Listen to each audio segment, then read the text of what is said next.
ರಾಜ್ಯ ಸರ್ಕಾರ ಬೆಂಗಳೂರು ಮಹಾನಗರ ಪಾಲಿಕೆ ಚುನಾವಣೆಯನ್ನು ಪದೇ ಪದೇ ಮುಂದೂಡುವಂಥ ಅಫಿಡವಿಟ್ಗಳನ್ನು ಕೋರ್ಟ್ಗಳಲ್ಲಿ ಹಾಕ್ತಾ ಇದ್ದಾರೆ. ಬೆಂಗಳೂರು ಒಂದಾಗಿ ಚುನಾವಣೆ ಆಗಬೇಕು ಅನ್ನೋದು ಮೊದಲಿಂದನೂ ಕೂಡ BJPಯ ನಿಲುವಿತ್ತು.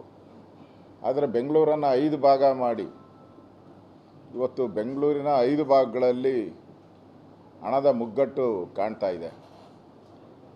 ಸೊ ಹಿಂದೆ ಇದ್ದಂಥ 243 ವಾರ್ಡ್ಗೆ ಚುನಾವಣೆ ಮಾಡಿದರೆ ಇಷ್ಟೊತ್ತಿಗೆ ಚುನಾವಣೆಯನ್ನು ಮುಗಿದೋಗ್ಬೇಕಾಯಿತು.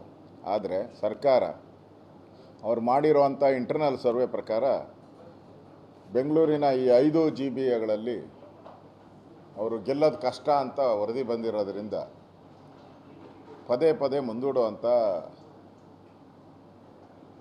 ಕೆಲಸವನ್ನು ಕಾಂಗ್ರೆಸ್ ಪಾರ್ಟಿ ಮಾಡ್ತಾ ಇದೆ.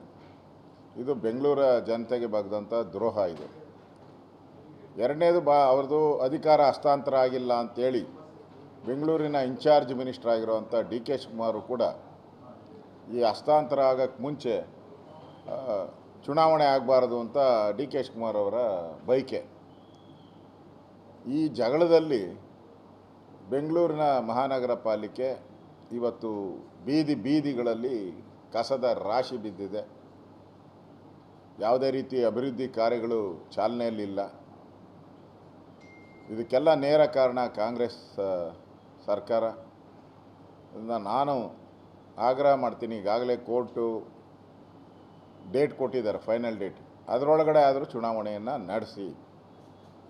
BJP ಈ ಚುನಾವಣೆಗೆ ತಯಾರಾಗಿದೆ. ನಾವು ಚುನಾವಣೆಯ ಪರವಾಗಿದ್ದೀರಿ, ಕೂಡಲೇ ಚುನಾವಣೆಗೆ ತಯಾರಿಯನ್ನು ಮಾಡಿ ಅನ್ನೋ ಕಾಂಗ್ರೆಸ್ ಸರ್ಕಾರಕ್ಕೆ ಎಚ್ಚರಿಕೆಯನ್ನು ಕೊಡ್ತಾ ಇದೆ.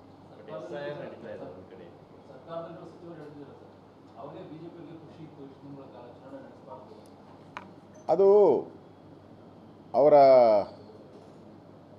ಮಾನಸಿಕ ಸ್ಥಿತಿ, ಕಾಂಗ್ರೆಸ್ ಅವ್ರ ಮಾನಸಿಕ ಸ್ಥಿತಿ ಎಷ್ಟು ಅಧೋಗತಿಗಿಳಿದ್ಬಿಟ್ಟಿದೆ ಅಂದರೆ ಅವ್ರ ಮೇಲೆ ಏನೇ ತಪ್ಪಂದ್ರೂ ಬೇರೆಯವ್ರ ಮೇಲೆ ಅದು ಕೋತಿ ತಿಂದು ಮೇಕೆ ಮೂತಿಗೆ ಒರೆಸೋವಂಥ ಕೆಲಸ ಪಳಗ್ಬಿಟ್ಟಿದ್ದಾರೆ ಅವರು.